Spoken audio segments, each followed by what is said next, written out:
A paz do Senhor Jesus, eu me chamo Cefas e esse é mais um vídeo do Bíblia Atemporal. Irmãos, eu tenho uma frase que eu vou ler para você aqui, eu quero que você reflita nessa frase. Deus fala no silêncio e poucos percebem isso. Você sabia que Deus ele fala no silêncio, só que nós, por não termos uma sensibilidade espiritual avançada, nós não escutamos Deus e às vezes até julgamos Deus. Deus fala no silêncio, mas poucos percebem. Sabia que essa é uma realidade vivida por muitas pessoas, que Deus ele realmente fala no silêncio? Eu vou citar um exemplo para você que Jesus estava na crucificação, um exemplo de Cristo. Ele estava num dos seus últimos momentos, onde ele já estava entregando a sua vida. E aí ele falou: Senhor, Senhor, por que me abandonaste? Então esse momento foi o momento em que Deus se silenciou. Jesus ele não queria aquele cálice, mas ele obedeceu ao Senhor. E foi o momento em que Deus respondeu ele com silêncio. A resposta de Deus foi bem clara: você está aí por um propósito, para salvar a humanidade. Você está aí para cumprir esse propósito. Essa foi a resposta de Deus no silêncio. Então, muitas vezes com as nossas vidas, Deus também responde no silêncio. Isso não quer dizer que Deus não está fazendo a obra, não está vendo, não está sentindo conosco o que nós estamos passando, e Ele não deseja que você se sinta mal, que você passe mal. A primeira palavra que eu quero trazer aqui é dizer que Deus ele não fala só em meio a multidões. Deus não fala com a gente só em meio ao barulho, em meio à tempestade, milagres ou coisas visíveis, palpáveis, que a gente às vezes quer ver Deus ali. A resposta mais clara aqui para essa reflexão hoje é que Deus fala no silêncio. Ele fala conosco no silêncio. Eu quero trazer alguns versículos para a gente entender mais essa realidade. Primeiramente, em 1 Reis 19, vamos ver o que tem lá. 1 Reis 19, 11 e 12. Saia e ponha-se diante de mim no monte, disse o Senhor. E, enquanto Elias estava ali, o Senhor passou e um forte vendaval atingiu o monte. Era tão intenso que as pedras se soltavam do monte diante do Senhor. Mas o Senhor não estava no vento. Depois do vento houve um terremoto, mas o Senhor não estava no terremoto. Depois do terremoto houve fogo, mas o Senhor não estava no fogo. E depois do fogo veio um suave sussurro. Quando Elias o ouviu, cobriu o rosto com a capa, saiu e ficou na entrada da caverna. Irmãos, isso é muito profundo que aconteceu com o profeta Elias. Deus ele se manifestou para esse profeta, mas em inúmeras outras situações aqui Deus não se manifestou, né? No vento, Deus não se manifestou. No fogo, Deus não se manifestou. Deus não se manifestou em meio às confusões, aos barulhos da mente de Elias, aos conflitos dentro do coração de Elias, a respeito do seu chamado, a respeito de querer jogar a bandeira e parar e sair e guardar sua fé. Deus apareceu num sussurro suave e Elias entendeu e ele ficou com o rosto coberto. É muito importante a gente entender esse versículo. Só nesse versículo já é a profundidade que eu quero chegar com essa reflexão de hoje. Eu vou ler mais uma vez isso porque isso é muito profundo. Saia e ponha-se diante de mim no monte. Olha que primeiro Deus se comunica com um profeta que já tem a intimidade. Saia e ponha-se de mim diante do monte. Disse o Senhor enquanto Elias estava ali. O Senhor falou com Elias, então ele já tinha a sensibilidade de escutar a voz do Senhor. O Senhor passou e um forte vendaval atingiu o monte. Quando Deus estava por perto, um forte vendaval atingiu, mas ainda não era a voz de Deus ali. E esse vento fala que é tão intenso que as pedras soltavam do monte diante do Senhor. Irmãos, quantas ventanias, quantas tempestades, sabe?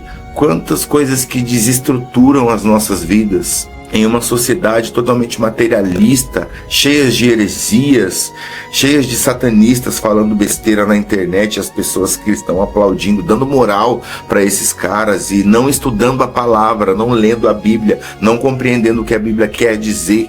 Quantos ventos de doutrina de demônios têm passado pela sua casa, pelos seus ouvidos, levando para um âmbito mais territorial, mais do cenário da sua vida. Quantas tempestades e provações você tem passado no seu dia a dia e você não tem escutado a voz de Deus no meio dessa tempestade. Você não tem visto o mover, porque às vezes a tempestade tem te cegado, mas não é necessário que passemos por ventos de tempestade, irmãos, porque senão essa campanha, essa série nossa não seria resiliência. Isso também gera resiliência para nós. Nesse meio desse vento, o Senhor não estava ali. Depois de um vento, irmãos, sabe o que aconteceu? Houve um terremoto, turbulência, tremor. Tremor vem de turbulência, impaciência. Você não vai ficar sossegado. Você não está em um lugar aconchegante. Você não está em um lugar onde você pode se sentar debaixo de uma árvore, comer um fruto ali e ficar tranquilo. Não, são provações, são turbulências. As turbulências pessoais, às vezes, do nosso relacionamento no trabalho, do nosso relacionamento em casa. Tribulações, turbulências. Mas em meio a tudo isso, nós não buscamos, porque isso tira a nossa comunhão com o Senhor. Isso nos faz ficar sentados depois tentando achar Deus em alguma coisa, tentando ver Deus nessas coisas. E nós não vemos o Senhor no meio dessas coisas. E a palavra diz que também em meio ao terremoto o Senhor não estava. Depois do terremoto, irmão, vem a forja, vem fogo. O fogo, ele serve para nos purificar e nos forjar, irmão. O fogo do Senhor é um fogo consumidor, ele purifica o pecado, ele consome o pecado das nossas vidas. E também ele serve para nos forjar, nos deixar parecido com o papai, parecido, semelhante com o nosso Pai, o Senhor Jesus. Então muitas vezes no fogo nós não vamos ouvir a voz de Deus, nos ventos também não vamos escutar a voz de Deus, nos terremotos, nas turbulências das nossas vidas, não vamos escutar a voz de Deus. Nós não vamos ouvir o Senhor falar conosco. Quer dizer que nós temos que abandonar, jogar a toalha e sair fora e abandonar a fé e não buscar mais a Deus? Ser melindroso, rebelde e não querer mais a presença? Não, irmão. A palavra também diz que depois do terremoto e do fogo veio um suave sussurro. Depois de todas essas provas veio um suave sussurro. E aí o profeta, que já entendia, olha o que falta na sua vida, intimidade para entender que no sussurro, no silêncio, ali Deus já começou a falar. Irmãos, é profundo essa palavra, o quanto a gente recebe de Deus às vezes no silêncio. O barulho nos desestrutura mentalmente, ministerialmente, fisicamente. As confusões, o fogo, o terremoto, ele nos tira da presença de Deus de uma tal forma que nós não conseguimos ouvir. E aí nos momentos de silêncio, naquela madrugada, naquele momento que você tem com Deus, isso também fala do particular. Como tem sido o seu particular com o Senhor?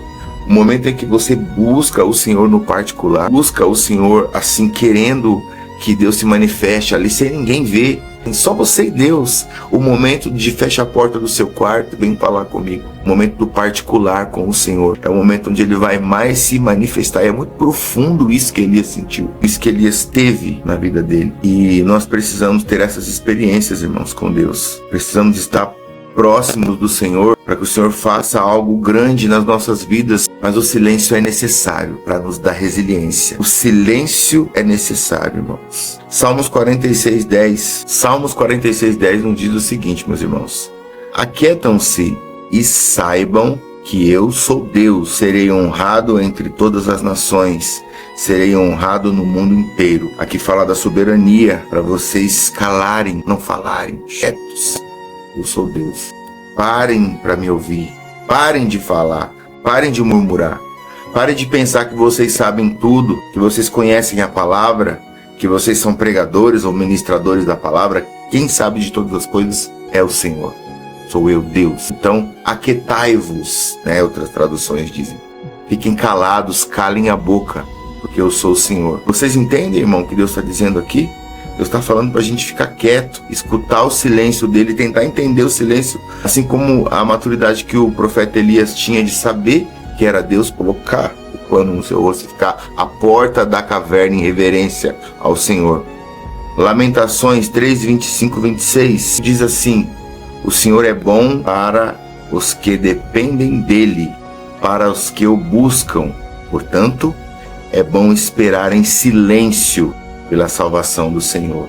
Irmãos, a língua, ela é um órgão muito poderoso nas nossas vidas, tanto para nos abençoar quanto para nos amaldiçoar. Então, muitas das vezes, precisamos ficar em silêncio, no silêncio do Senhor, e entender que é o momento da gente escutar, que é o momento da gente aprender, que é o momento de estarmos ali prostrados diante do Senhor numa busca, entender o processo que Deus faz, as movimentações das nossas vidas, entender que o Senhor tem grandes coisas para nos dar e para nos ensinar, mas nós precisamos ter silêncio para aprender. Uma reflexão muito importante sobre isso, irmão, é a reflexão da escola. Na escola, antes do professor aplicar uma prova, ele vai te dar todas as dicas, ele vai pedir para que você tire dúvidas, ele vai falar com você, ele vai se comunicar e explicar toda a matéria. Mas no momento que você é chamado para fazer uma prova, o professor se cala. As pessoas ao seu redor não têm mais a sua voz e você também não tem mais a voz nem a opinião delas. E é você e aquela prova. Assim é o Senhor nas nossas vidas, irmãos. Deus usa pessoas para falar com você, Deus se manifesta em sonho para você, Deus te dá visões para que você entenda o propósito. E aí, depois de um tempo, tem o silêncio de Deus. Muitas das vezes, muitos cristãos não entendem esse tempo de silêncio, que é um tempo da gente estar mais buscando e tentando entender e vivendo e aprendendo a ser resiliente na presença do Senhor. Aí nós falhamos no quê? Na murmuração. Eu sou um deles, irmão. Murmurei muito para que Deus me perdoe, Deus me perdoou, eu creio em nome de Jesus, mas até entender o propósito, e eu ainda não entendi 100%. As murmurações veio, as reclamações vieram, irmãos. A inconstância, a meninice veio, Senhor. Me perdoe, Deus. Mas a gente entende que tudo tem um processo e um tempo determinado, irmãos. Alguns meses atrás foi um dia muito triste para nossa família. Perdemos uma pessoa jovem. Eu cheguei a trabalhar 1 ano com essa pessoa. Conhecia a palavra porque a família vinha de um berço cristão, mas não era convertido, não estava nos caminhos. E já tive, assim, irmão, eu sou o tipo da pessoa que eu não fico insistindo, sabe? Eu não fico vendendo Jesus para ninguém. Eu prego para uma pessoa e eu deixo o Espírito Santo convencê-la que Jesus é o caminho. Eu sou do tipo que eu creio que o Espírito faz a obra no momento certo. E teve alguns momentos que eu chamei esse irmão, né, para ir para a igreja, meu primo abençoado.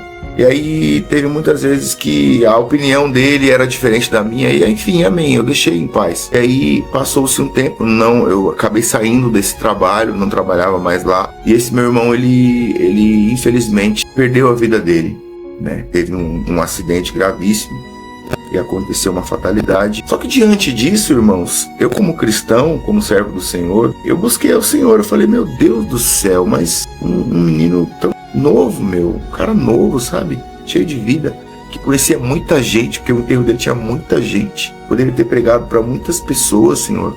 O que aconteceu, Deus? O Senhor não interviu e tal. Eu abri a palavra, Deus me deu uma palavra que foi justamente a palavra de Eclesiastes, né? Que é um tempo determinado para tudo debaixo do céu. Temos um tempo, por isso que eu falo para você, às vezes você fica procrastinando de aceitar Jesus, mas o lado bom de tudo isso, desse meu irmão, foi que ele tinha uma família de oração, pessoas que oravam por ele, a mãe sempre orou por ele. E aí no enterro desse irmão eu soube por uma pessoa que quem socorreu ele foi um pastor, quem fez todo o trâmite ali de tentar salvá-lo foram pessoas de Deus. Houve um apelo da parte dessas pessoas, direcionado pelo Espírito Santo, e ele aceitou Jesus e perdeu a vida. Isso, irmãos, me deixou alegre, porque saber que uma pessoa jovem morreu em Cristo, por mais que seja no último minuto da sua vida, quem somos nós para julgar? Tem muitos julgadores, mas o bandido da cruz, ele mostra que é possível acontecer isso. No último minuto, ele foi com Cristo. Assim somos nós nos dias de hoje. A nossa vida tem tempo, tem hora para acontecer os moveres de Deus, tem hora para que Deus venha falar com a gente, e tem a hora do silêncio, tem a hora que Deus se cala, irmão, se parece que é um deserto mesmo, mas creia que Ele está contigo, Ele não te abandonou, Ele está contigo, Ele está ao teu lado, só que Ele precisa ficar em silêncio para que você aprenda algumas lições, para que você crie resiliência, para que você crie fortalecimento, caráter, para que você seja aprovado e entenda que é uma prova que você precisa passar para que Deus ministre no seu entendimento, na sua vida. Não é fácil, mas Jesus, Ele é poderoso.